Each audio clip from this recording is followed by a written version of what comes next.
What's up, everybody? Welcome to Inside the Game, your one-stop shop for everything cool in video games. You want to be a part of the show? Then head to insidethegame.ca where there you can submit your clip and off our show. We have an absolute jam-packed episode this week. We have the relaxing Animal Crossing New Horizons on the show. Corey's hitting you up with some cool tips in Call of Duty Warzone, and Scott and I are checking out one of the best VR games of the year, Half-Life Alyx. So let's get started with the Inside Scoop.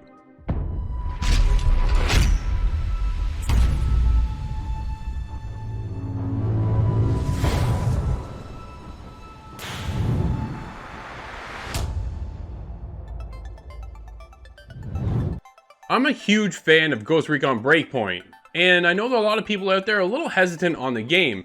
Well, if you are, Ubisoft just announced that they're giving out a free trial for Breakpoint. So if you're interested, here's your chance, because it also comes with a Friends Pass that allows you to hook up and play co-op together.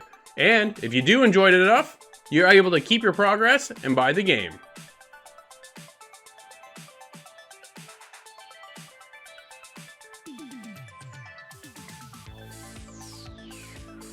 Alright guys, Pearl Abyss, the makers of Shadow Arena, are starting their final beta testing starting April 17th to April 20th. This is their 40-person battle royale that we actually checked out not too long ago, and let me tell you, we're pretty excited to check this new one out. The final beta will introduce new features that have been applied based on feedback from users from the previous tests. Heroes will be able to experience a new AI mode where they can battle against the AI to learn more about the game. Normal Match is another new feature that does not record the game's results, allowing heroes to play Shadow Arena without the pressure of reaching high scores. And make sure you head to our website for some more details on this upcoming beta.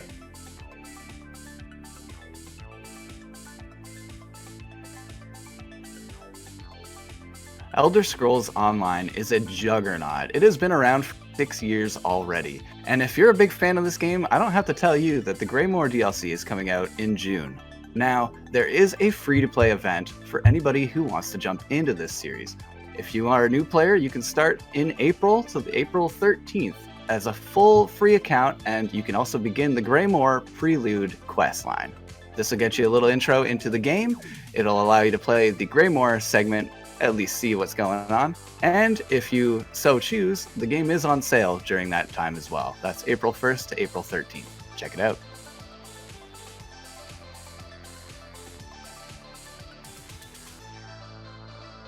The long-awaited Valorant from Riot Games has finally released information on a closed beta. It will be available to play in Canada, Europe, Turkey, Russia, and the US. Now, there are plans to further expand where it's going to be available, but due to the coronavirus, we are unsure if they will be able to do so. Now, there's a bit of a catch on how to exactly gain access to the beta. It requires you to have a Riot Games account, it requires you to have a Twitch account, and furthermore, it requires you on the release day of the beta to tune in to an actual live stream that Twitch highlights. So this is a bit strange to me, but I'm totally interested. This game looks sweet, so I'm looking forward to seeing you on the battlefield.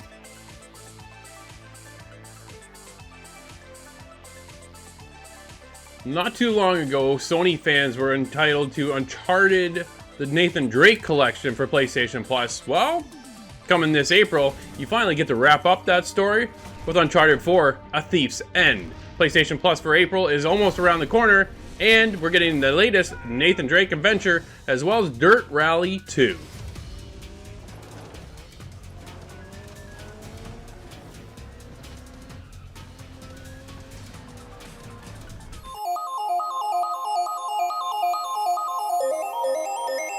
Now, if you're anything like me, Nier Automata was quite a surprise when it released in 2017. I had no idea what Nier was about, but jumping into that game really set quite a high standard. Now, I jumped down the rabbit hole to figure out what Nier is all about, and now they're finally releasing Nier Replicant. They're going to start working on that for PlayStation 4, Xbox, and PC, and they're going to bring that out as a full remaster.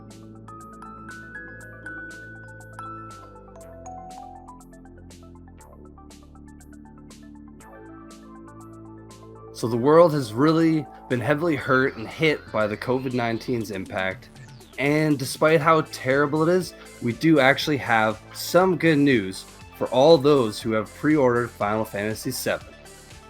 Now, if you were worried about it, this long-awaited hard copy of this game that, oh my goodness, I've been waiting for, well, have no fear.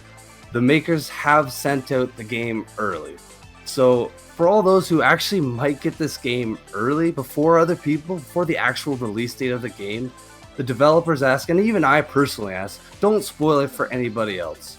This game has been, people have waited and worked on it for almost their entire lives. So don't spoil it for anybody, and let's get ready for the good game.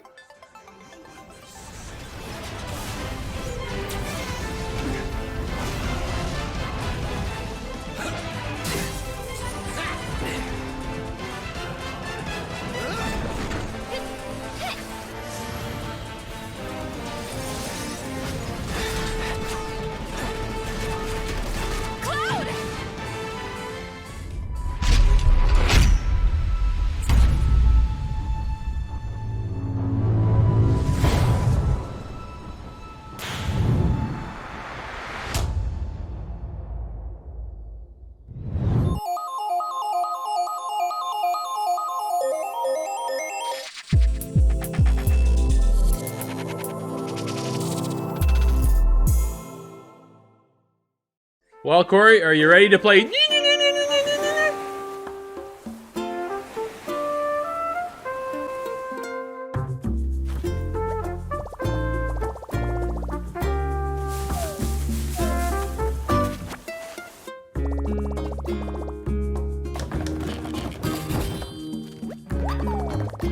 Well, Corey, we jumped into Animal Crossing on the Nintendo Switch, Animal Crossing New Horizons, and to be honest, this is my first Animal Crossing. Yeah, this is New Horizons for you for sure. Yeah. The only other Animal Crossing title I've played is the original game back on GameCube when I was like 13 years old. And I love that game. I played the crap out of that game. It was a lot of fun. It was a really chill, relaxed environment. It was easy to learn. There was a lot of customization. Yep. But now we're in 2020. We're on the Nintendo Switch, and we've got this New Horizons Animal Crossing game. And being somebody that's played this before, let me tell you, it starts off very similarly to the older game.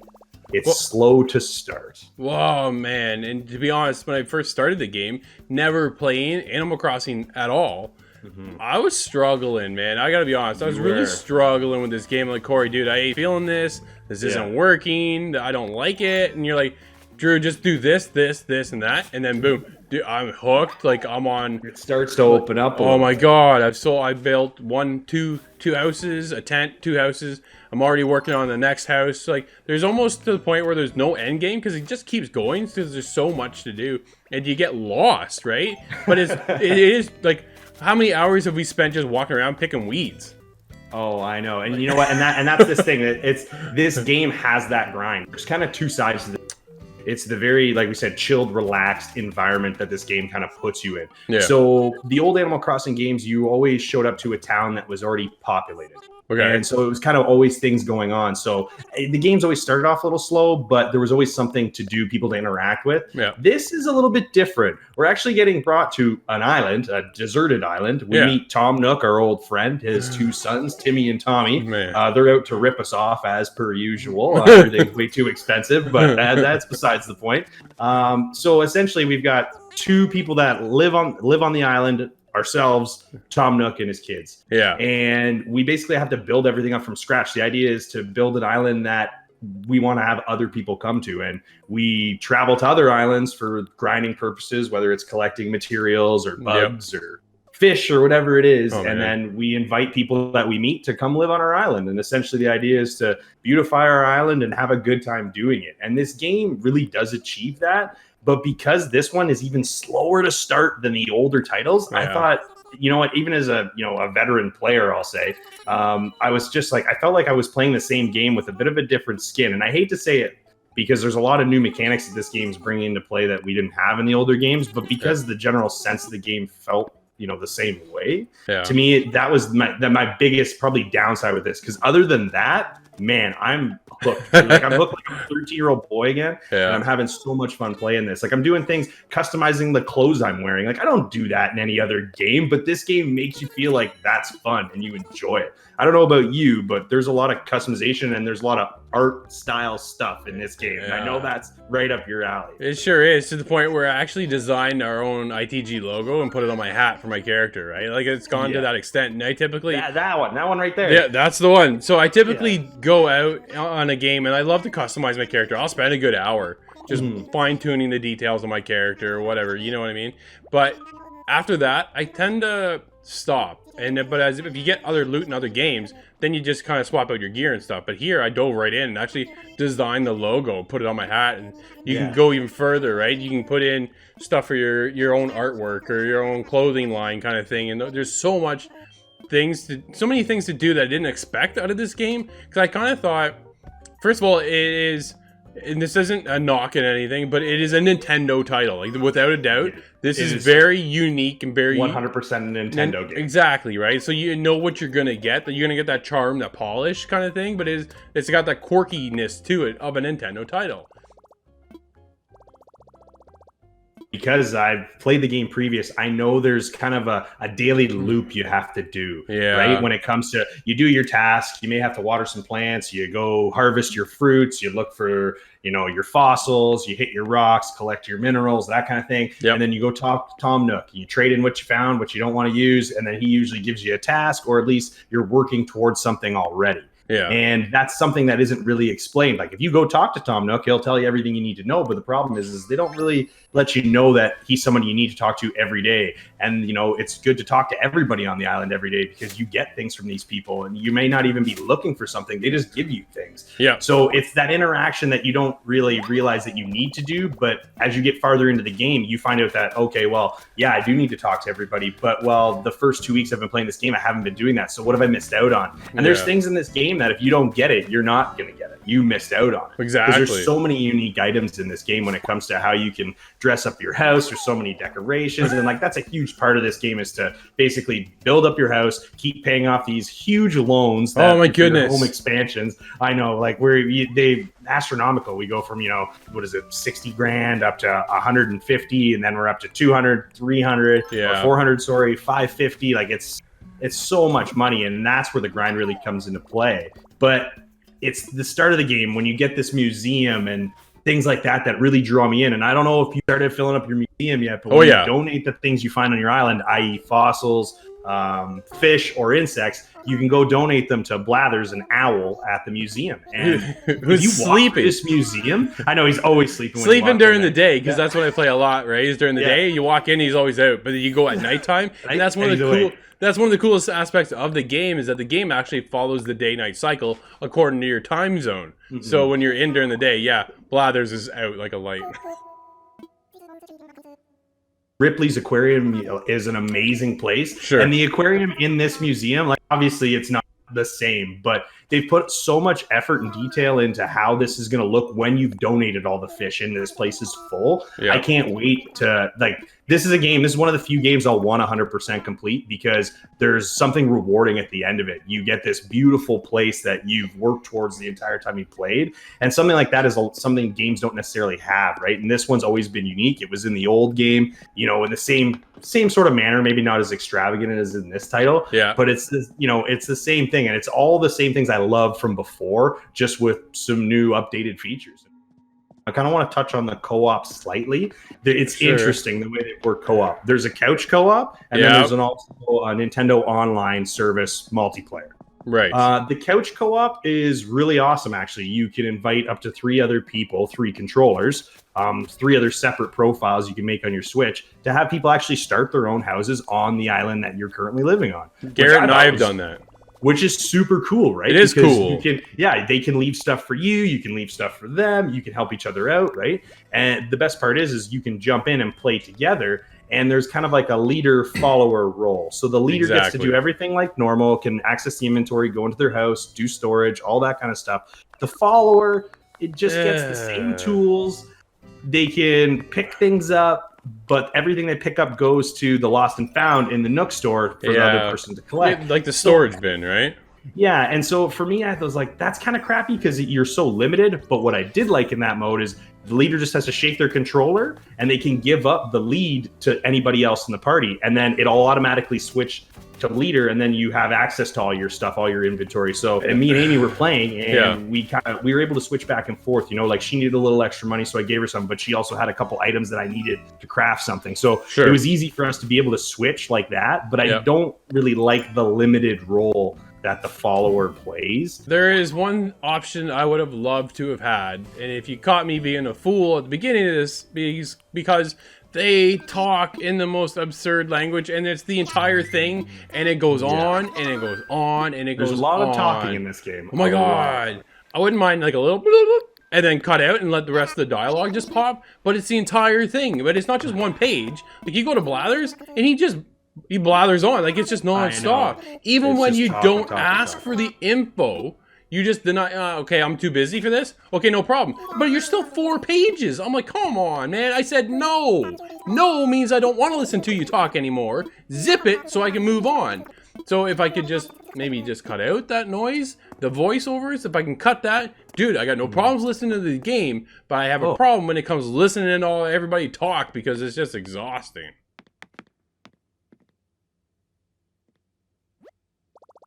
We could talk about it forever, so we should probably score this one if we could, Drew. What are you going to give Animal Crossing's New Horizons? So, being very new to the game, there was a little lackluster as far as direction goes. The voiceover really kind of bothers me, but that addiction loop to come back, because when you get a big purchase, you have to wait a day for that then to kind of build itself and pop for the next day. So you have that excitement that always keeps you coming back for more. And it's got this hooks into me, and I didn't really expect it. I got to give it an 8.5. I'm really digging it, but it had a bit of a struggle, even to points now where I still kind of go, Corey, what am I going to do here? Because I'm caught, right? I don't really know. Yeah. You know what? I totally agree with you with everything. Player that played Animal Crossing before, there's a lot of similarities, but again, I enjoyed the first game and I'm enjoying this one. Yeah. So you know what? Overall, I can't say too much bad about it. Yeah, the voice can be annoying from time to time, but guess what? I'm still going back all the time. Yeah. I got to give this one a 9 out of 10. Nice. The relaxed gameplay pace will allow newer gamers to enjoy as they learn, but the classic Animal Crossing grind is still there for the hardcore fans. But can we just lose that dialogue?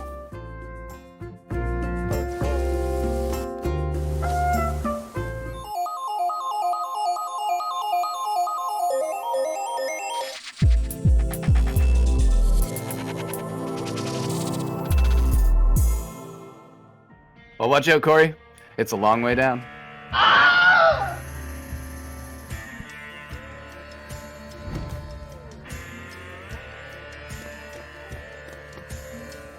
Well, Corey, we're back again, and this week we checked out a game for early access, A Long Way Down. Now, I'm not really familiar with this kind of game. What was your take on this? You know what? This one is like a few different genres kind of meshed together, right? We've got a deck building game, a dungeon crawler RPG, and a roguelite. So we've got these 3 different styles of games. You know, we've all kind of played these types of games, maybe not together like this. But it's a kind of an interesting one. We start off, our character Sam. He is in the afterlife now, or at least on his way to the afterlife, and finds himself kind of in this limbo. And he has to go through these dungeons. And essentially, the dungeons are kind of like grid-based, layout. But you're also part of building the layout each turn. It's a very interesting style of game. There's a lot of mechanics at play here. Yeah, I thought it was interesting how there's the actual fight, but then in between fights, they made a game out of that with tile pieces. Mm-hmm. I'm not such a fan of the way you move around. I feel like it kind of breaks up the pacing of it. And for the kind of a story-driven game, I'm glad you picked up on it because the details were kind of lost to me, unfortunately. Yeah, it's one of those things where because they're trying to do a few different things all at once. I thought, you start to lose, some of the, good aspects of each genre, right? I mean, we're doing this dungeon crawler, but it's basically just a pick and place piece by piece. It's, there's 3 players in the turn: us, the monsters we're trying to defeat, or the monsters that are trying to get us, and the dungeon master. And the dungeon master, when his turn comes around, he basically just takes a piece that you currently own and he uses it against you, whether it's to create paths for monsters to come and get you or just stop you from getting to where you're trying to go. So there are some interesting aspects to this game when you get into actually how the turns go. So for me, I really enjoyed the fact that there's a lot of different things to kind of learn in this game, but because there's a few different things together, it wasn't overly difficult. The card building, I find a lot of card building games to be, you have to invest. There's a lot of things to, know about certain cards. You do a lot of reading to try to build these decks to fit the style of play you currently have. This game's no different, but it's definitely on a way more simplified level, I think. Yeah, actually, you nailed that, because I think there's more kind of maneuvers that go off in other games. Or Hearthstone comes to mind. There's other similar ones, like Slay the Spire is one that is probably the closest that models this. But the card styles and the way the game plays, it doesn't allow you to really customize as much as I thought it would off the start. I'm kind of just grabbing scrap cards, putting whatever I can together. Whatever you can, yeah. Yeah, and mismatched armor and such. And the armor, I think, was just kind of like a weird extra system. Yeah. I didn't really see add too much value. If anything, it kind of made me have the same spells, the same attacks over and over. Yeah, it kind of makes you feel like it is a bit of a redundancy to it, other than the fact that you can use the armor pieces that you pick up for the companions that you do end up finding along the way in this. So there, it's okay. The mechanics, all right, I understand it, but I don't know if it was necessarily needed, because I kind of feel like, I'm building my decks. I'm trying to navigate my way through these dungeons, which, at first the tutorial was pretty easy. The first couple levels after that were pretty smooth. The difficulty starts to build, but so do you and your skills and your deck. But then I realized when you got to a certain point, the difficulty level ramped up like significantly. And I had a tough, I was repeating the same level over and over and over, and I'm still stuck on said level, and I'm having a difficult time getting past it. And I just don't quite understand why it was so much easier now. And I'm wondering, should I be grinding more in the earlier levels to try to, get a better deck and move on? So I was trying that, and I get, a little bit farther, but still not far enough. And it's just like, I don't know. It was frustrating to me when I got to that point in this game. Yeah, some of the enemies, they play their character out really well. They use all their abilities properly, and they really stay alive really long. Oh, and I know. That reason. So but I couldn't find myself with the same kind of fine tuning. I couldn't get my damaging play out quick enough to keep up with their super defensive play. So I don't know if there's some balancing that needs to happen. Again, this is an early release game. I don't know if we got out there and said that at the beginning, but this is definitely an early release game. There's a lot to be kind of had here, and additions made. Like you said, the balancing definitely could change the way this game plays significantly. And I think there's a lot of people that are going to be really interested in this style of game because it is unique for the genres that it fits into, I think. Yeah, and the roguelike, I want to touch on that again. Just there is a grind to this game, and I feel like that wasn't really explained, at least to me, the first time going through. I wasn't really sure that I was supposed to be playing it like a roguelike, where I just cut out of the level early, hit the portal, and go home with all your equipment that you collected. Exactly, yeah. Once I realized that, the difficulty definitely dropped a little bit more, but the story wasn't enticing enough for me to have picked that up on my own. So it's kind of a bit of a mixed bag here. Yeah, I mean, it's a $20 game upon full release. It's going to be $20, so it's not, we're not talking about an $80, $90 game here. So you do, your expectations aren't going to be through the roof. But again, this game touches all the bases I think it's supposed to. So I think we should probably score this one, Scott. So if you got to score a long way down, what are you going to give it? Well, I had a mixed experience with this game, but I do see the merit in it. It's not my genres, but I can see how they've picked little pieces. And if you're a fan of Slay the Spire, anything like that, I definitely would recommend this to you. Yeah, you know what? I'm right there with you because I think it's, unique enough in its own right that people should check this game out because it took me by surprise. Never heard of it. And I did enjoy the time I had with it, other than, like you said, maybe some balancing issues. So you know what? I'm definitely going to have to recommend this one as well because I think people should check it out.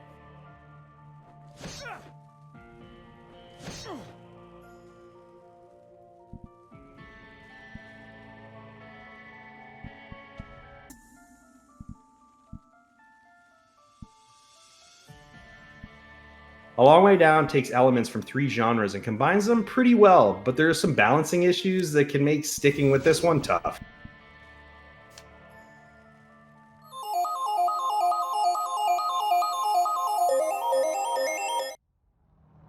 Hey guys, I've been playing a ton of Warzone and I've been learning a whole lot about it. And you know what? I want to share what I've learned, so here's my top 5 tips for Call of Duty Warzone.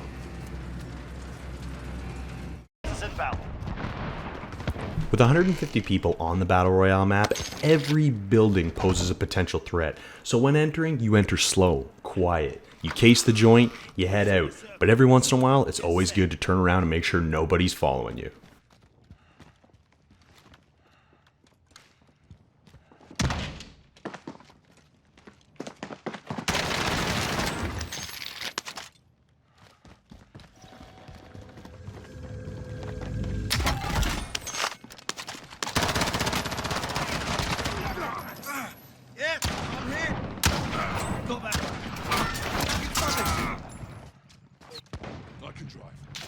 The Warzone map's a big one, but luckily there's vehicles spread around the map that you and your teammates can utilize to get around quickly, but not always safely. So be aware when using vehicles that you are being spotted and people can see you. So make sure you get in and get out.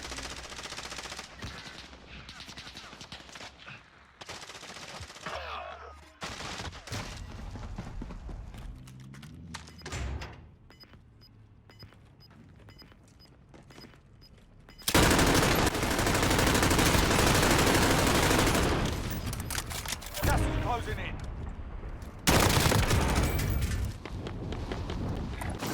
I'm moving.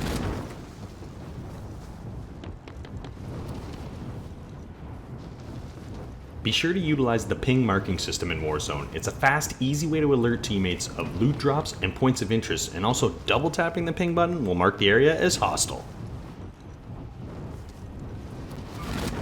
Hostiles in the area.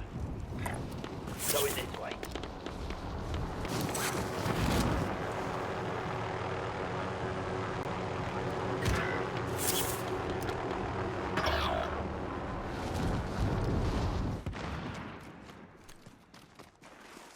Two guys. This guy's, they're splitting up. Take the second guy. He's climbing up the...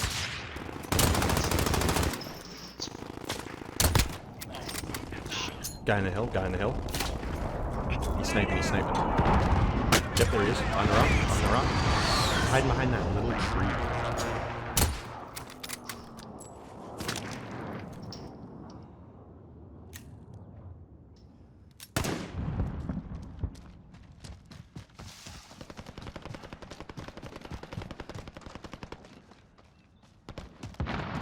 Custom loadout drops can seem really appealing in Warzone due to the fact that they let you pick one of your custom tailored loadouts for the Battle Royale mode. But be aware, as handy as they can be, there are lots of other teams on the map that are thinking the same thing. Stay sharp out there. All right, let's go. Gas is inbound.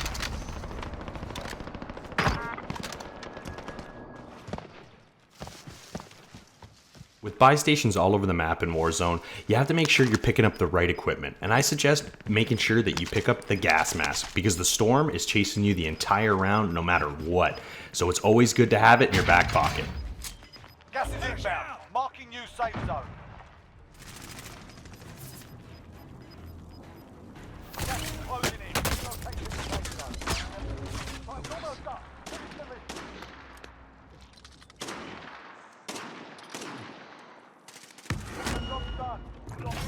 There's your top tips for the Call of Duty Warzone Battle Royale mode. I hope these tips help you just as much as they help me, and they get you to that final #1 Warzone victory.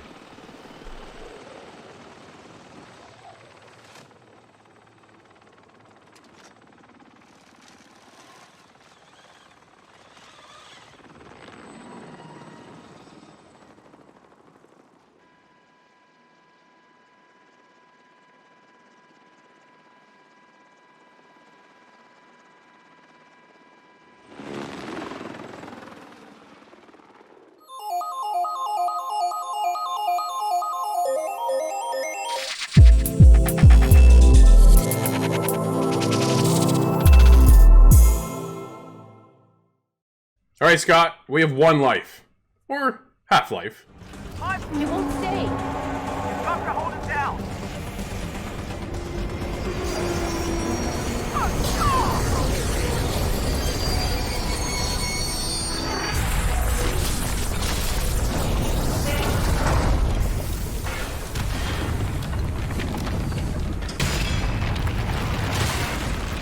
All right, Scott, you and I got to check out Half-Life Alyx over on the Oculus Rift. Dude, not coming from a Half-Life background whatsoever. This whole area was kind of completely new to me. This whole storyline and who Alyx was and her dad and what he had to kind of deal with and the conflict that he kind of, almost in a sense, started.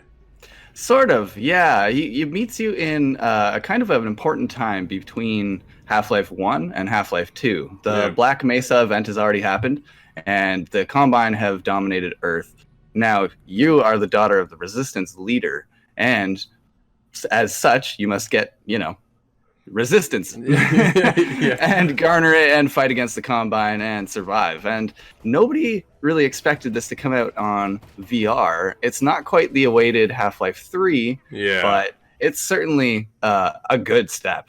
Well, I know a lot of people were hoping for Half-Life 3 eventually, and then when they announced Half-Life Alyx, a lot of people were like, you gotta be kidding me, man. Are you like, they've wanted another Half-Life experience for so long, but dude, coming into VR, this puts you in an experience like no other. Like, I've never played a VR title like this thing.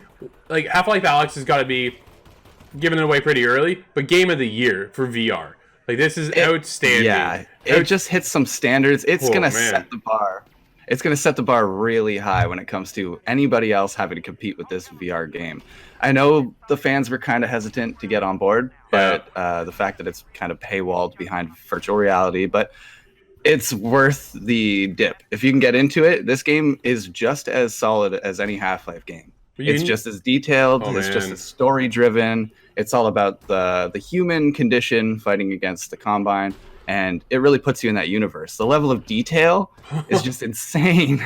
Well, you and I were talking a while ago. When we play a lot of VR titles, you get into the world, and the textures feel muted, right? They're all blurry kind of thing and whatever. And sometimes you get higher experiences than others, but a lot of VR experiences are just a dull, muted tone. But when you jump into Half-Life Alyx, man, right from the get-go, that front screen, your load screen, that is phenomenal, and that's at the bar going forward. Like, I picked up a water bottle. Now, if you, like, to me, it's just a water bottle, but I thought, I gotta take a look inside the water bottle. And as you look in, dude, I can see all the ripples and the ridges and all the detail that's inside the bottle. Not on the outside, the inside. Like, I've never seen anything like this. The attention to detail in this world is bar none the best I've ever seen. Never mind in a VR game, in a game at all. Like this, it's just outstanding what they were able to accomplish here. Yeah, now I have to mention that there's one other game that kind of focused on physics before this one, and I feel like they had some sort of insider information. And that one game, Boneworks, that's the one, Boneworks. Now that game is jam-packed with all different individual items and the physics associated with it. Yeah. But they just didn't quite hit the quality that you would come to expect from Valve the production behind Half-Life. They really succeeded in making every little item smashable or throwable, or you can pick it up with two hands if it's too heavy. Yep. The only thing that really kind of made that feel weird is that the enemies don't seem to have the same physics. So if I were to hit somebody with a chair, it doesn't seem to register. There's no melee combat at all. Yeah, it's kind of like a ragdoll effect too on some of them, right? When you got the head crabs coming at you and you shoot them, it's gonna boo, and they kind of flop over and stuff. Yeah, but it's so cool still, man. It leads to some fun, weird videos of people playing with bodies around the maps, but it doesn't really get in the way, except for in one example I can think of, and that's kind of there's these man hacks that fly at you, and they're a propeller with a saw blade on it, basically. And in the previous games, you could throw things at them to kind of destabilize and let them crash. But in this game, you can smack them with planks of wood. You can pin them against a wall. They're not going to die that way. So you have to shoot them. And that's kind of the only inconsistency I can find in this entire game. Well, and the game, though, is littered with bullets at one extent, but then you go through the clips, and then all of a sudden you have nothing left. Like, your ammo is it's funny because I was playing the game and I'm going, man, I got all kinds of clips. I got 7 rounds here. I'm all good. And then I was instantly out because I had so many at me all at once that I was just, now I'm scrambling to find the ammo. And from there, I'm like, I was trying to punch the head crabs that were jumping at me and I was just dying. I'm like, I can't do that, which was kind of crap, especially in VR because you're so used to, man, you're using your hands in VR, right? You're not using a controller. You have the paddles and controllers in your hands that you're actually swinging for these things. So to me, that made sense to start just kind of trying to punch them back. But in this game, you're not allowed. It's all about the shooting. And the shooting feels really good. And you're able to upgrade your guns and mechanics and all that. You know, the stuff you kind of come to expect. But at the same time, not the ability to hit your targets with your own fist when you are in a game that is so limited on ammo. 1 minute you have a ton and the next minute you're all out. So how do you survive that? And that was kind of a bit of a concern. Canonically, at least in the game, maybe you can't be throwing punches.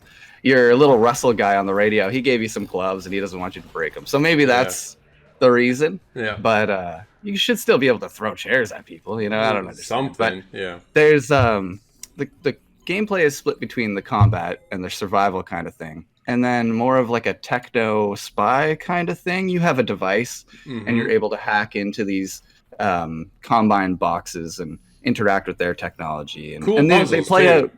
Yeah, they play out in little mini games. And I found that even though the mini games, there's only a few different types, they really do get deeper as you progress. They get more difficult in different stages. So it didn't ever get dry. No, not at all.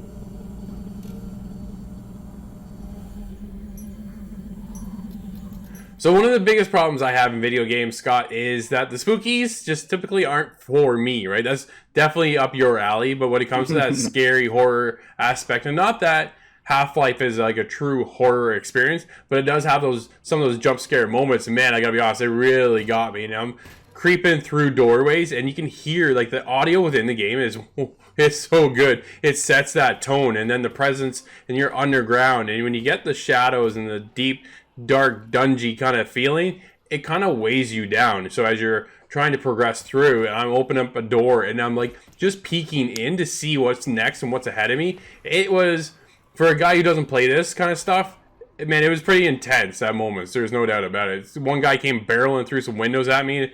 Like, I actually screamed a little bit. Like, you know, it's not my style. I'm a stealth guy. I like to hide in my shadows, but I'm not typically hunting down monsters when I play my games.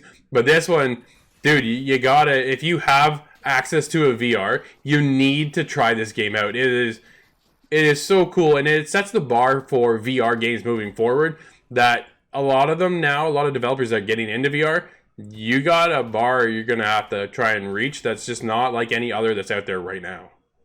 Yeah, there's a lot of things that are detailed. There's a lot of good experiences that are short. This game is both detailed and extremely long. Yes. So I think it comes in at about 7 hours. It feels like it could be much longer. The way the horror presents itself, you can spend a lot of time creeping through. Yep. When you're not the scariest thing in the dark, it's certainly a roadblock. And then there's things like head crab nests and things that you can hear through doors, and that was I'm mildly arachnophobic. It kind of got to me eventually, having the thing trapped to my face and head crabs jumping at me. Like, it was good. There's a lot of spookies. I love the way the controllers feel too. Sometimes when you're playing a game, a lot of it gets janky and it's not able to connect or feel natural. But here, everything, like when you pressed up against the wall, your hand it folds up and it kind of stops against it, right? So you kind of get that realism and aspect of what you're known to in the world, and it actually, all that detail is carried over into Half-Life Alyx. It is so cool. Opening every cupboard for ammo, slamming shut drawers with your hand. There's a lot of different really cool interactions that you wouldn't normally think about, but in VR it makes a lot of sense. Yeah, absolutely. Scott, you and I gushed over Half-Life Alyx now. Dude, this is, I think, easily one of the best VR titles out there. What do you score in this one? Absolutely. Yeah, this one hit every nail on the head for me. It fits into the Half-Life universe just fine. It didn't give away what happens in Half-Life 3, so we even still have that to look forward to. It's so detailed, and it really immerses you in that experience of the human struggle with the Combine. This is the 10 out of 10 for me. There's, bar none, any sort of VR game that reaches this at all. Yeah, they like Valve have really set the bar high for anybody stepping into the VR space. It's not an experience. It is an actual full-length production of a game that will have you there for hours. And even for a guy who's not into that kind of genre, this is incredible. I'm there with a 10 as well.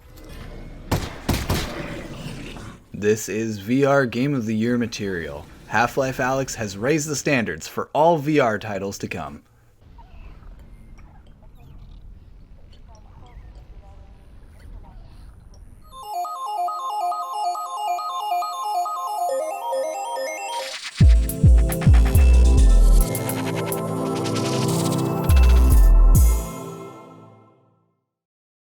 Nate, there's an earthquake, and it's a disaster. Oh, is it ever?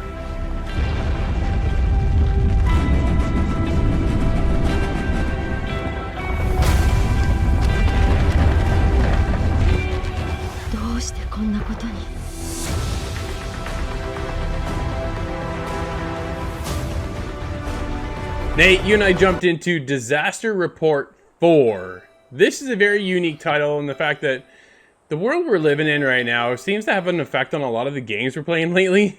Because everything's based off of some kind of either a disease or a disaster. And right now we're facing an earthquake in Disaster Report 4. What do you think of this title?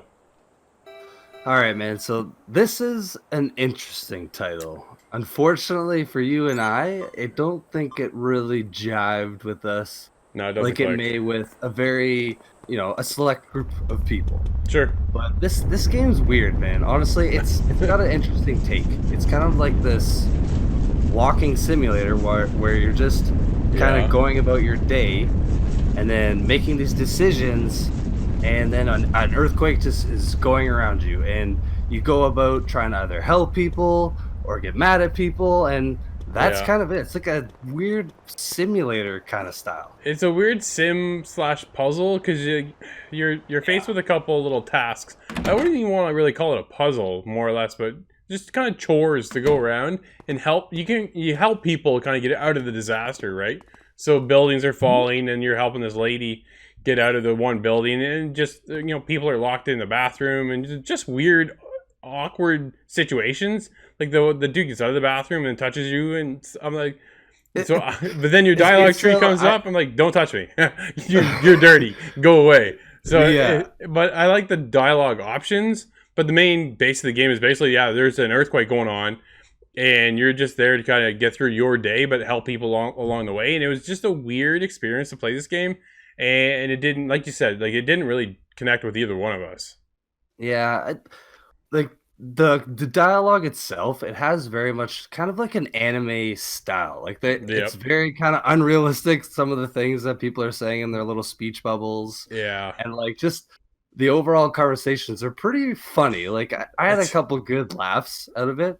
Sure. But all in all, at the same time, there's some times where I was just I don't know, this is a little too strange, but okay. it is. It's a unique title, right? I'll definitely give it that. It's, man, it's weird to just talk about this game. I don't know. I'm kind of struggling to explain how I really feel about the game because it didn't click, but it's just, honestly, the game is not that good at the end of the day. I can't help it. It's janky. The NPCs are honestly one of the worst looking NPCs I've seen in a very long time. The cars that are in the game, half of them look okay, some look good, and then others look bad. Like it's just a weird setup between all the transitions and stuff. On top of that, man, the map design isn't really that great. Like when you have to walk somewhere, sometimes you have to walk all the way around this double guardrail. Yeah, it's just, I don't know. All of it kind of is just mediocre, like you said. Well, okay. The best part about this game, as far as graphics go, is the occasional earthquake when the earth trembles and then a building falls over, or a street light. Like I had a couple moments where I was like, oh, I mean, I don't know. All in all, though, like it's for being a 2020 title. I guess technically 2019. I guess, but it's just, honestly, it's not cutting it, man. It's just not there. Like, I stood in the middle, like, these maps, some of these maps aren't really that big, right? So you're in one section, but I'm in the middle of the intersection. And I'm there because I'm trying to figure out what to do next, because I felt there's a lack of guidance in the game to kind of explain what you're supposed to really do. Like I had 3 objectives I needed to do, but I wasn't really 100% sure on how to achieve those. But as I'm standing there and I'm looking around, I see this NPC out of the corner of my eye, and he's coming at me, and he goes by, and it's just like one of them says 25-year-old man. Like the subtitles above their heads are quirky, and okay, so he walks by, right, and I'm still standing there, and then the same dude walks by again, and I'm just like, whoa, hold up. And then you notice that everyone's just kind of in a circle pattern. It that is are literally. moving, or the other people are just stationary, and they're holding their stomach or Oh whatever. my goodness, it is so weird. So as I stood there, I watched the same character go from one side of the street to the other, literally turn around and head back in that direction to go to the far end of the street to turn around and do it again. And it was just a continual loop.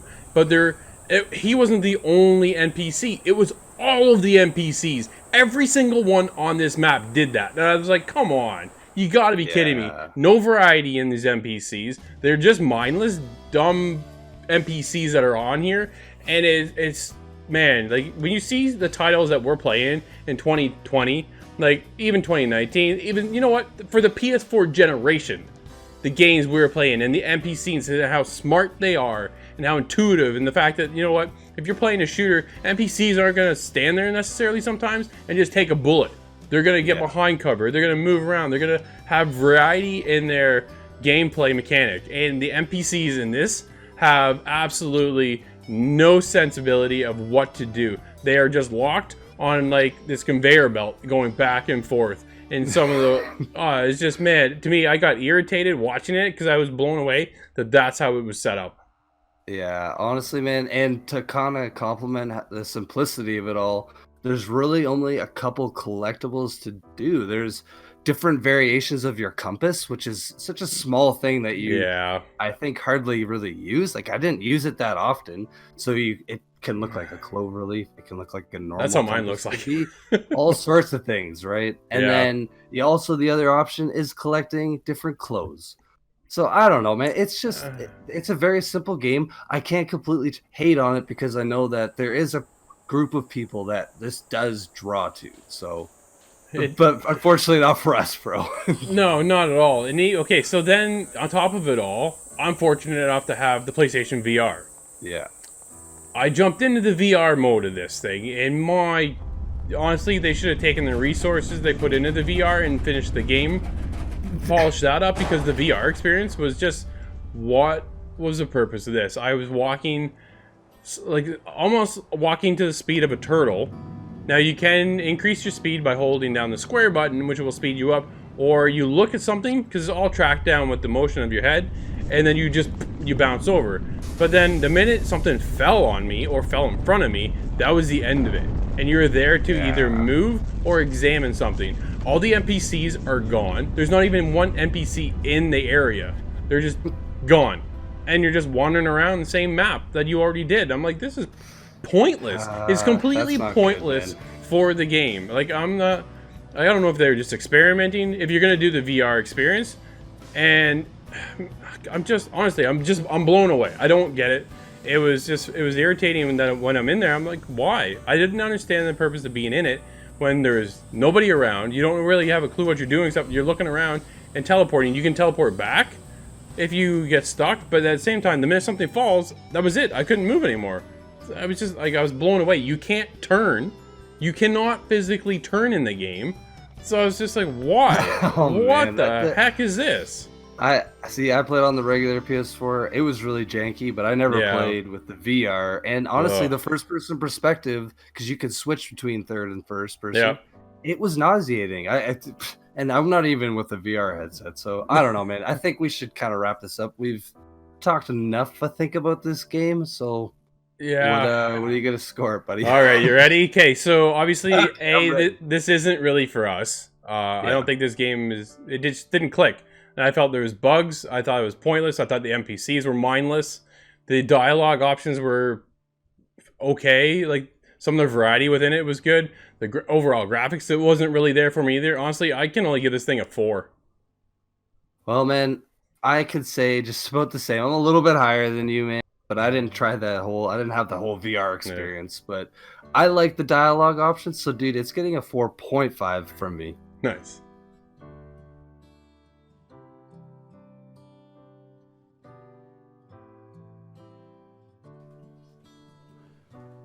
This game really did not strike with us. The overall graphics and fidelity of the game wasn't great, but we can say this is a unique title for certain people.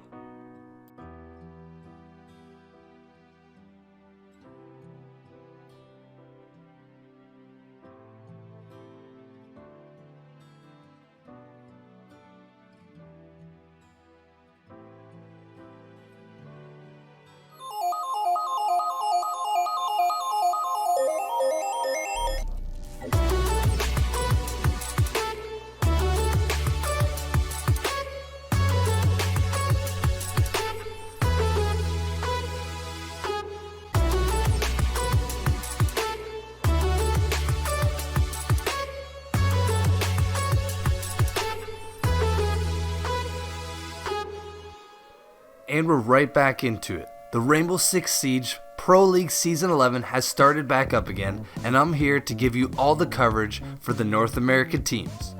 Now, unfortunately, there is some very troubling news I must share first. We all know that COVID-19 has really done a number to the world, affecting almost every industry, and unfortunately, it strikes hard yet again. The APAC LAN Finals, as well as the Rainbow Six Siege Pro League Season 11 Finals in Sao Paulo, Brazil, have officially been cancelled. Although these events are in the upcoming months, it sounds like this terrible coronavirus isn't going anywhere anytime soon, so for the safety of all those who would be attending, it needs to be closed down. But nonetheless, we continue to show our love and support for both the organization and the teams by watching them all still duke it out from the safety of their homes with all the same energy and spark from the commentators and players. Now, before I hop right into all the replays and highlights, for all those who are new to the Rainbow Six Pro League and don't really know how it works, let me break it down quickly. The first half of the season came to conclusion back in late January when they brought the whole world together for the Road to Invitational. Space Station Gaming won in an epic fight against Ninjas in Pajamas in the grand finals, earning North America the sledgehammer and earning the title World Champs. Now, compared to most organizations, Ubisoft has a bit of a different layout. We're back into the second half of the season, which goes until April 8th. Unfortunately, we will not get to see how the season concludes as mentioned earlier, but hey, I'm pumped to see still some great gameplay. Now lastly, each match is either first to 7 or best out of 12 rounds. Wins earn you 3 points, ties earn you 1 point, and losses earn you absolutely nothing. So for the first week back, we had fairly predictable outcomes within the games. TSM holding their position in first place with 2 wins, as well as the reigning world champs, Space Station Gaming. Meanwhile, Dark Zero Esports and Team Reciprocity were fighting for their lives for 3rd place. But another exciting thing about the return of Season 11, we get to see a new map in rotation never seen before, Theme Park. And we got to see it only once. But alright, let's get into the latest and juiciest of games, moving into the second week back. On Monday, we had Tempo Storm swoop in like a hurricane on EU United with a 7-3 victory. Space Station Gaming continued their winning streak with a 7-5 victory over Dark Zero Esports, who really needed the win to secure their position of 3rd place. Team Reciprocity buckled down and beat TSM on a map that TSM really struggled with, and truthfully it showed. Border. Evil Geniuses try to make their way out of last place in the battle against Luminosity Gaming, and well, they didn't succeed, unfortunately. Now, did TSM reflect on their loss from Monday? Well, hell yeah they did. They came back with a little bit of an attitude and crushed Tempo Storm 7-0. Tempo Storm got Dorothy'd, if anyone can catch that reference. Space Station Gaming again secured a win, but not easily against United, which came to a bit of a surprise to a lot of fans out there. United's a team that likes to whip out surprises and cause a bit of an upset. The fans always vote on who they think is going to win, and the votes maybe shouldn't have been so one-sided. As mentioned before, Team Reciprocity is on the hunt for third place, and Luminosity Gaming was in their way. Team Reciprocity really has looked awesome this half of the season, proving why they're in the pros, and this game can continue to show. Vertical was absolutely popping off this game with 19 kills, and as much as it is a team effort, he kind of carried the boys to a 7-3 victory. Now the final game coverage we had was another great game. Evil Geniuses continuing to struggle their way out of last, while Dark Zero Esports wants to pass Team Rec for third. Hyper on Dark Zero popped off, and in my opinion was the highlight of this season's half. He in 3 rounds got an ace, and then 4 kills, and then 2 kills. So wow, hats off to you, dude. Although Hyper was on fire, Evil Geniuses were not going to let them have it so easily. Evil Geniuses' last win was on Consulate, which is the map they were playing, over a month and a half ago, and they pushed hard. Unfortunately though, not hard enough, as Dark Zero Esports won. Now the standings are as shown, and it's been very interesting season so far. TSM on top and looking hot after that victory, while SSG continues their win streak. Team Rec and Dark Zero Esports fighting for that, bronze place position, while the others keep on scrapping in the bottom. Stay tuned for next week's highlights as we veer closer to the conclusion of the season. Enjoy the highlights.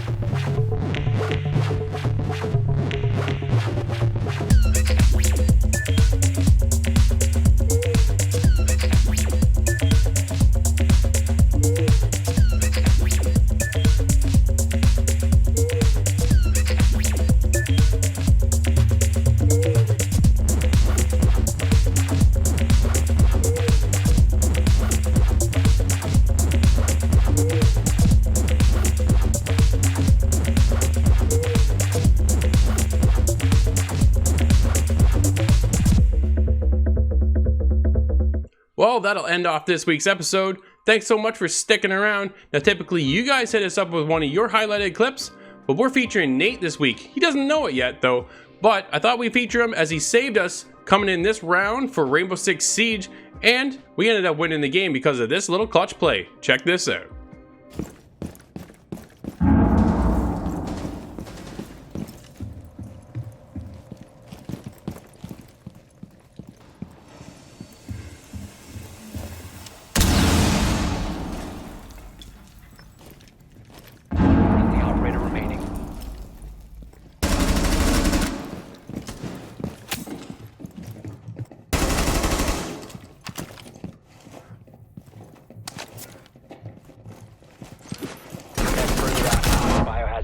Stop the hostiles from securing the biohazard container. 1 Op 4 remaining. Op 4 eliminated. Mission successful.